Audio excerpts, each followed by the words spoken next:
Strange children's television programs are not unknown to this channel, and unfortunately for me, I can attest to the odd antics presented to our youth during the 2000s and early 2010s. While better quality TV shows, such as Charlie and Lola, Little Howard's Big Question, Mr. Maker, and the early seasons of Young Dracula also graced our screens, we were also exposed to quite bizarre and strange concepts. In this video, I shall be detailing the concepts of some of these more questionable shows, and why they scared, confused, or have just been plain unforgettable for me from a young age throughout this video.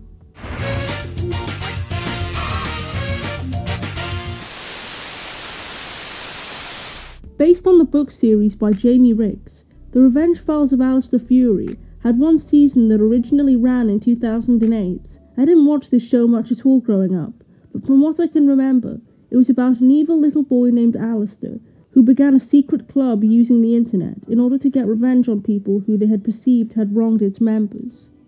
Great, this kid seems so well adjusted.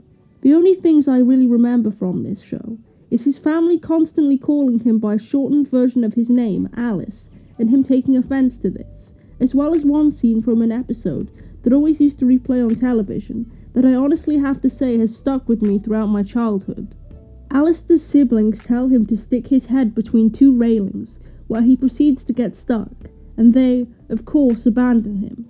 He is left there, and despite him asking for help from passers-by, he is ignored, assaulted by other children, videoed, and a dog urinates on him. Eventually, the fire brigade arrives and melt the railings. However, they catch his ear as well, and I remember his cries of pain making me uncomfortable. It was also one of these shows that had the cartoonish accents to accompany the live-action footage, which wasn't uncommon for this type of children's program at the time. I'm pretty confident in saying this show was pretty weird, and I'm glad I didn't get invested in it as a small child. Originally running from 1990 to 2007, Art Attack was a show similar to the aforementioned Mr. Maker, in that it was an educational program demonstrating ideas for arts and crafts in the hope of encouraging children to be creative. As a concept, this is fine, but when I was a small child, I straight up refused to watch this show. I always changed the channel when it came on TV. As some of you may have already guessed, the reason for that was the bloody talking head. Look at this thing, it's horrifying! To my young malleable brain, this thing looked unnatural and creepy. Sculptures were not supposed to talk or move around like that, so it scared me out of my wits. Honestly, it feels like a shame, because on the occasion that I braved the show, I did enjoy the main segments, where it was just Neil Buchanan doing his thing and the theme song sounded fun and cheery. I would have probably enjoyed the concept more if I had seen the first few seasons, where the head was just an actor in makeup.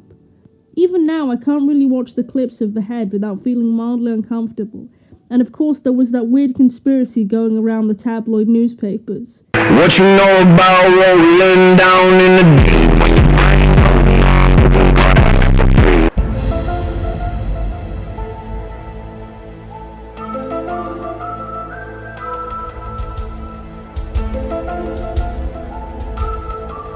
In summary, I'm glad I stuck to Mr. Maker. Now for the final entry of this video, Traps. This show ran from 2007 to 2010, and to be honest, I actually got over my fear of this show relatively quickly, and was able to watch a few episodes before it got cancelled. It just didn't particularly interest me. The concept of the show was 6 children, referred to as unfortunates, must journey to the bottom of a tower to make their escape. They have been brought here by an invisible captain known only as the Voice, whose other prisoners, the Caretaker and Wily Sneak, bring new captors for her game. They complete a challenge on each floor, however one of them is a saboteur.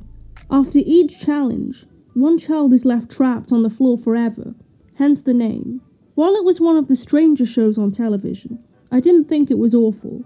I did like the design of the setting and the characters. I just don't care for game shows, so I don't believe I missed out on much. But it got a 7 out of 10 on IMDb, so clearly somebody enjoyed it. In summary, they really will show anything to kids as long as it's relatively engaging. If any of you have any suggestions for future episodes of this series, please leave them in the comments down below, although keep in mind, I do have plans to make entire videos on some children's television programs from that era. I hope you enjoyed my commentary, and as always, thanks for watching.